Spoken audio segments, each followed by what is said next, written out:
சீரியல்களின் full எபிசோடுகளை Sun டிவியில் ஒளிபரப்பான உடனே எக்ஸ்க்ளூசிவாக சன் நெக்ஸ்டில் மட்டும் ஃப்ரீயா பாருங்கள். அப்புறம் எப்படி அந்த பையனை கவிக்கு கல்யாணம் பண்ணி வைப்பீங்க? அது ஒரு பெரிய கதைங்க.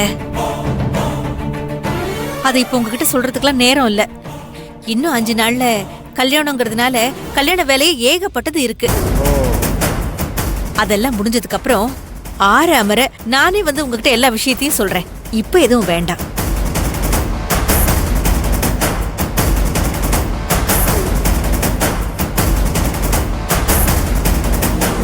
கவி எங்க மகன் நினைப்பிலேயே இருந்துட போறான்னு நினைச்சு அவளுக்கு ஆறுதல் சொல்லலான்னு தான் வந்தோம். இப்ப இவ கல்யாணம் பண்ணிக்க போறான்னு தெரிஞ்சதும் எங்க 2 பேருக்குமே ரொம்ப சந்தோஷமா இருக்கு. நீங்க சொல்ற மாதிரி அவளும் எனக்கு மகேஷ் நினைப்பாவே இருக்கு. அதனால எனக்கு கல்யாணமே வேண்டான்னு சொல்லி பிடிவாதமா தான் இருந்தா. நாங்க தான் நீ இன்னும் எத்தனை நாளைக்கு மகேஷ நினைச்சுக்கிட்டு இப்படியே இருக்க போற? உனக்கும் ஒரு வாழ்க்கை இருக்குல்ல. எத்தனை காலத்துக்கு நாங்களும் உன் கூடவே இருந்துட போறோம்னு சொன்னதுக்கு அப்புறம் தான் அவளும் கொஞ்சம் கொஞ்சமா மனச மாத்திக்கிட்டு இந்த கல்யாணத்துக்கு ஒத்துக்கிட்டா. அதுவும் மகேஷோட ஹார்ட் அந்த பையன் கிட்ட இருக்குங்கிறதுனாலதான் அவன் மகேஷே கல்யாணம் பண்றதா நினைச்சுக்கிட்டு தான் அதுக்கு சம்மதிச்சிட்டா. என்னென்னமோ கற்பனை பண்ணி வச்சிருந்தோமா. ஆனா நடக்க கூடாததெல்லாம் நடந்துருச்சு. இப்படி ஒரு நிலைமை வரும்னு யாருமே நினைச்சு கூட பார்க்கலாமா. நடந்ததெல்லாம் மறந்துரு கவி. நீ மகேஷ் நினைச்சிட்டு இருக்காம அந்த பையனை கல்யாணம் பண்ணிக்கிட்டு ரொம்ப சந்தோஷமா இருமா. அதுதான் எங்களுக்கு சந்தோஷம்.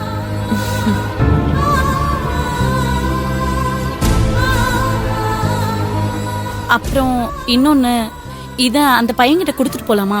அதுக்கு என்ன, தாராளமா. ஆனா நீங்க வேற எதை பத்தியும் மாப்பிள்ளை கிட்டயோ மத்தவங்க கிட்டயோ பேசிக்க வேண்டாம். நீங்க ஒன்றும் பயப்படாதீங்க. நாங்க எதுவுமே பேச மாட்டோம். கவியும் எங்களுக்கு பொண்ணு மாதிரி தானே. அப்புறம் நீங்க தப்பா எடுத்துக்காதீங்க. உங்க பையனை என் பொண்ணு காதலிச்சாங்கிற விஷயத்தையும் யார்கிட்டயும் சொல்லவும் வேண்டாம். அது எப்படிங்க சொல்லுவோம்? கவிக்கு கல்யாணம் ஆக போகுதுன்னு சொல்றீங்க. இந்த நேரத்துல பழசையெல்லாம் பேசுறதுக்கு நாங்க என்ன பைத்தியக்காரங்களா?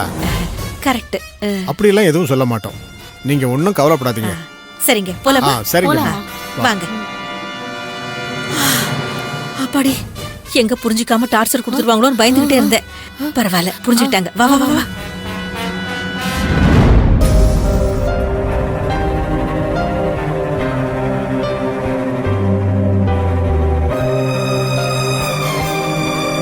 அது வந்துட்டாங்க மாப்பிள்ள.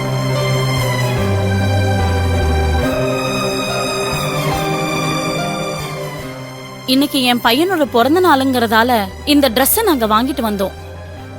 இத நீங்க போட்டா நாங்க ரொம்ப சந்தோஷப்படுவோம். அதுக்கு என்னம்மா, கொடுங்க, நான் போட்டுக்கிறேன். இந்த உயிரே உங்க பையன் கொடுத்தது. உங்களுக்கும் அவருக்கும் நான் லைஃப் ஃபுல்லா கடமைப்பட்டிருக்கேன். இந்தாங்க தம்பி. தேங்க்யூ.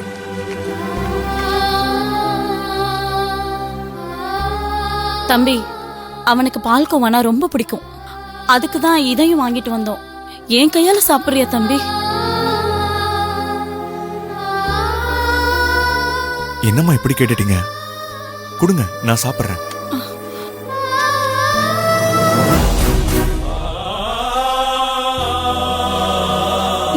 சாப்பிடு.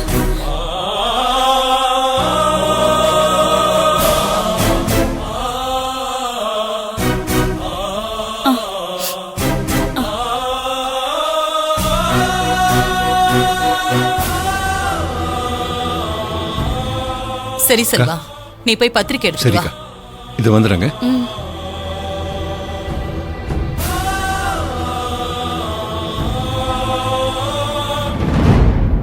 இந்தாக்கா.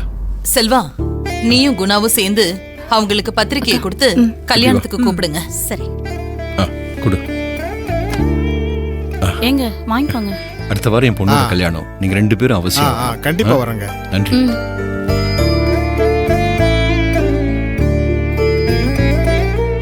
சரி, நாங்க கிளம்புறோம். என்னம்மா இப்பதான் வந்தீங்க, அதுக்குள்ள கிளம்புறீங்க? இருந்து சாப்பிட்டு போலாம்ல?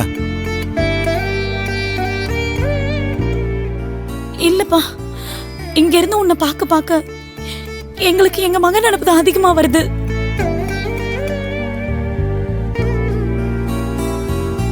இனிமே இவ இங்க இருந்தா இப்படியே அழுதுகிட்டே தான் இருப்பா. அதனால நாங்க கிளம்புறோம். வரோங்க.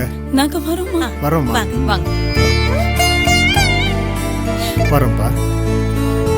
வாமா.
நான் வரேன்ப்பா.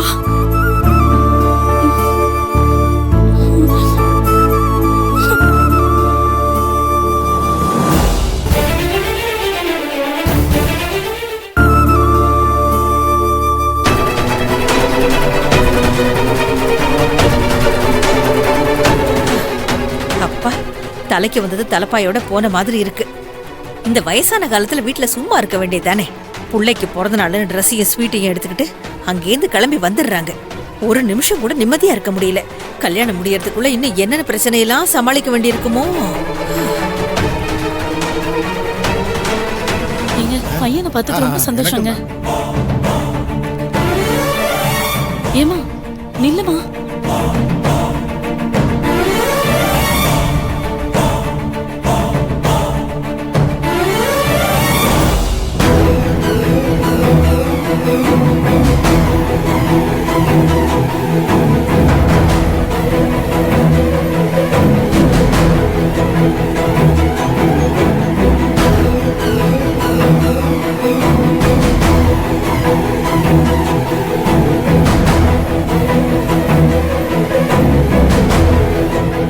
நீயும் இங்கேயமா இருக்க?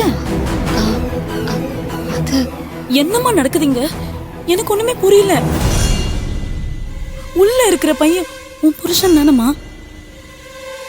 அந்த பையனுக்கும் கவிக்கும் 5 நாள்ல கல்யாணம்னு சொல்றாங்க.